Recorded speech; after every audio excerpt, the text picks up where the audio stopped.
मौजूद है। अनामिका, आप जब महेश शर्मा से पूछ रही थी कि आपको सपोर्ट की तो जरूरत हुई होगी, किसी से बात हुई है कि नहीं है, उन्होंने साफ कहा अगर सपोर्ट नहीं मिलेगा तो हार जाऊंगा, सिंपल सी बात है। तो अब यहाँ चुनाव होना तो तय हो गया है, पूरा जो तस्वीर होगी चुनाव की वो जरा बताएं।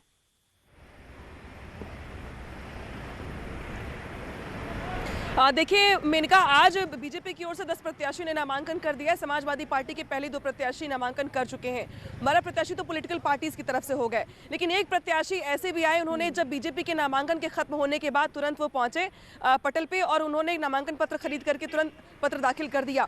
हालांकि इनके पीछे कौन है, सपोर्ट कौन करेगा, विधायकों की संख्या इनके पास कैसे आएगी, कैसे इनको जीत हासिल होगी, ये बड़ा सवाल इसलिए भी है क्योंकि अब तक ये कई चुनाव लड़ चुके हैं, बड़े बड़े दिग्गज नेताओं के सामने चुनाव लड़ चुके हैं, लेकिन आज तक कोई चुनाव जीते नहीं है। तो ऐसे में ये कह पाना कि चुनावी मोड़ पे एमएलसी चुनाव आ चुके हैं और बहुत दिक्कत होने वाली है, ऐसा देख के लगता नहीं है, क्योंकि अभी तक महेश चंद्र शर्मा के साथ कोई बड़ा समर्थक या कोई बड़ा चेहरा या कोई पॉलिटिकल पार्टी खुल के सामने आ नहीं पाई है। तो जो आंकड़े हैं, आंकड़ों के लिहाज से आपको क्या लगता है? समाजवादी पार्टी की ओर से 2 प्रत्याशी रखे गए, जबकि आंकड़े जो उनके पास मौजूद है, एक का जीतना तय है लेकिन दूसरे के लिए उन्हें समर्थन की जरूरत है। ऐसे में समाजवादी पार्टी के दूसरे कैंडिडेट को समर्थन कौन देगा, या फिर कुछ लोग हैं जो महेश शर्मा के साथ इस बार आ सकते हैं? देखिए, इस बात की गुंजाइश बहुत कम दिखती है मेनका कि महेश चंद्र शर्मा के साथ कुछ लोग चले जाएंगे। गुंजाइश इस बात की ज़्यादा दिखती है कि बीजेपी ने जिस तरीके से अपने 10 ही प्रत्याशी मैदान में उतारे हैं ताकि आराम से स्लीपरी मोड में सारे प्रत्याशी विधान परिषद पहुंच सके। समाजवादी पार्टी के लिए भी जो 2 प्रत्याशी हैं, अहमद हसन पहले प्रत्याशी हैं, तो वो आराम से अपना चुनाव निकाल लेंगे। इसके बाद बचते हैं राजेंद्र चौधरी, जिसके लिए मशक्कत करनी पड़ेगी समाजवादी पार्टी को फिलहाल जिताने के लिए उनको। ऐसे में जो उनके पास बचे हुए विधायक हैं, साथ ही कांग्रेस, आरएलडी और जो कुछ निर्दलीय विधायक हैं, अगर इनका साथ समाजवादी पार्टी को मिल जाता है तो समाजवादी पार्टी के दोनों प्रत्याशी भी विधान परिषद पहुंच जाएंगे। जहां तक बात रही महेश चंद्र शर्मा के नामांकन करने की, तो फिलहाल जितना मैंने अब तक देखा है, उनके साथ कोई खास प्रस्तावक की टीम नहीं है, साथ ही साथ उनके पास बैकअप के नाम पे भी बहुत कुछ नहीं है। तो इस बात की गुंजाइश बहुत कम दिखती है कि वो चुनौती बन पाएंगे बाकी पॉलिटिकल पार्टीज के लिए। और ये जरूर देखकर लगता है कि बीजेपी के 10 प्रत्याशी और समाजवादी पार्टी के 2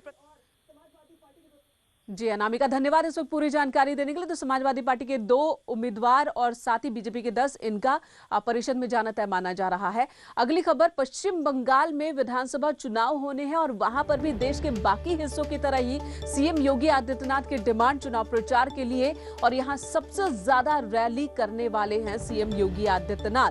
उत्तर प्रदेश के मुख्यमंत्री योगी आदित्यनाथ की सबसे ज्यादा रैली होगी, सभा होगी। रोड शो का समय केंद्रीय नेतृत्व से मांगा गया है। सूत्रों के मुताबिक राज्य में पीएम अमित शाह और पार्टी अध्यक्ष जेपी नड्डा के बाद सबसे ज्यादा डिमांड योगी आदित्यनाथ की है।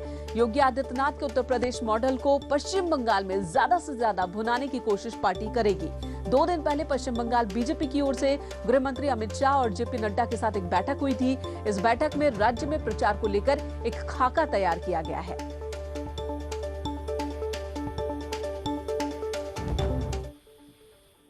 तो बंगाल चुनाव में उत्तर प्रदेश के बड़े नेताओं को भी बड़ी जिम्मेदारी दी गई है। सूबे के उप मुख्यमंत्री केशव प्रसाद मौर्य और केंद्र में मंत्री संजीव बालियान को कुल मिलाकर यहां पर 5 से 6 लोकसभा क्षेत्रों की जिम्मेदारी दी गई है। इनके अलावा गृह मंत्री अमित शाह के करीबी और संगठन के कुशल रणनीतिकार माने जाने वाले उत्तर प्रदेश में संगठन महामंत्री सुनील बंसल को संगठन की रणनीति बनाने के लिए बंगाल में लगाया गया। वो लगातार बंगाल के दौरे पर हैं। इसी के साथ पार्टी ने क्षेत्र के हिसाब से संगठन की एक रिपोर्ट देने के लिए एक समिति भी बनाई थी, जिसमें उत्तर प्रदेश से सांसद और राष्ट्रीय सचिव विनोद सोनकर और हरीश द्विवेदी को जिम्मेदारी दी गई। अनूप गुप्ता दिल्ली से हमारे साथ मौजूद हैं। अनूप, बंगाल में चुनाव है, पश्चिम बंगाल में विधानसभा चुनाव है। सीएम योगी आदित्यनाथ की चुनाव प्रचार के दौरान डिमांड तो पूरे भारत में ही देखने को मिल रही है। चाहे किसी भी स्टेट के बीजेपी को देख ले तो उनकी डिमांड है कि सीएम योगी आदित्यनाथ वहां होने चाहिए। लेकिन उत्तर प्रदेश के और भी कई मंत्री हैं और भी कई बड़े नेता हैं जो पश्चिम बंगाल में एक्टिव हैं। देखिए, आपको बता दूं कि पश्चिम बंगाल में विधानसभा चुनाव होने हैं और पार्टी जो है बीजेपी पूरी तरह से पहले से ही मुस्तैद है। चुनाव प्रचार एक तरह से कह सकते हैं कि वहां शुरू कर दिया जा चुका है। केशव प्रसाद मौर्य जो कि उप मुख्यमंत्री उत्तर प्रदेश के, वो अधिकतर टाइम वो वहाँ पर कैंप कर रहे हैं। दूसरी तरफ कई नेताओं को जिम्मेवारी दी गई है। लेकिन आपको बता दूं 2 दिन पहले जो पश्चिम बंगाल कोर ग्रुप की बैठक हुई थी, जिसमें गृह मंत्री अमित शाह और जेपी नड्डा भी मौजूद थे, वहाँ से जो फीडबैक आया था पश्चिम बंगाल से, उसमें कहा गया कि उत्तर प्रदेश के मुख्यमंत्री योगी आदित्यनाथ की ज़्यादा से ज़्यादा सभाएं कराई जाए, रैलियां कराई जाएं, इसके अलावा रोड शो भी कराए जाए।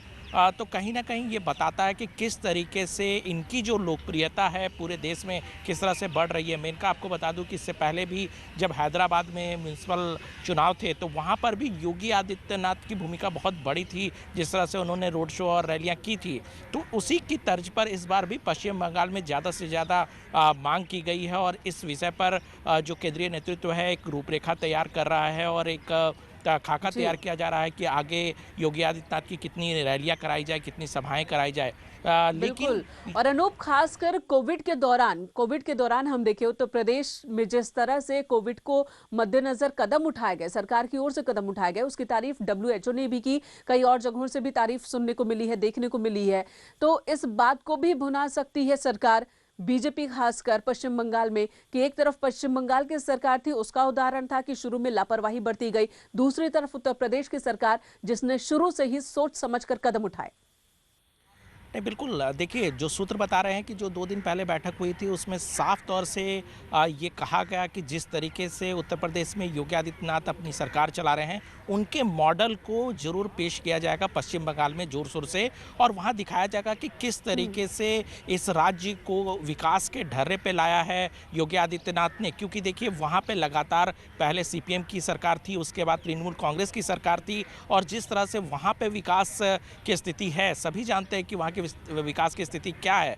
तो जाहिर सी बात है, ऐसे में जो उत्तर प्रदेश में विकास के काम हो रहे हैं, उत्तर प्रदेश में जो नीतियां बनाई जा रही है, उसको एक रोल मॉडल बनाकर पश्चिम बंगाल में पेश किया जाएगा। और यही वजह है कि मुख्यमंत्री योगी आदित्यनाथ समेत कई बड़े नेताओं को जिम्मेदारी दी गई है। देखिए, जो पश्चिम बंगाल है वो पूर्वोत्तर और कह सकते हैं कि जो उत्तर प्रदेश, बिहार और झारखंड से जुड़ा हुआ है। और बिल्कुल अनूप, तो लोकसभा चुनाव के दौरान भी बीजेपी का यहां पर बहुत ही अच्छा प्रदर्शन रहा है। उस प्रदर्शन को भुनाने की कोशिश बीजेपी विधानसभा चुनाव के दौरान कर रही है और दावा यही है कि इस बार बीजेपी ही सत्ता में आएगी पश्चिम बंगाल की, और सीएम योगी आदित्यनाथ की डिमांड स्टेट बीजेपी की ओर से की जा रही है चुनाव प्रचार के लिए, रैली के लिए, कि सबसे ज्यादा रैलियां PM और केंद्र गृह मंत्री के बाद इनकी ही होनी चाहिए। धन्यवाद इस वक्त अनूप पूरी जानकारी देने के लिए।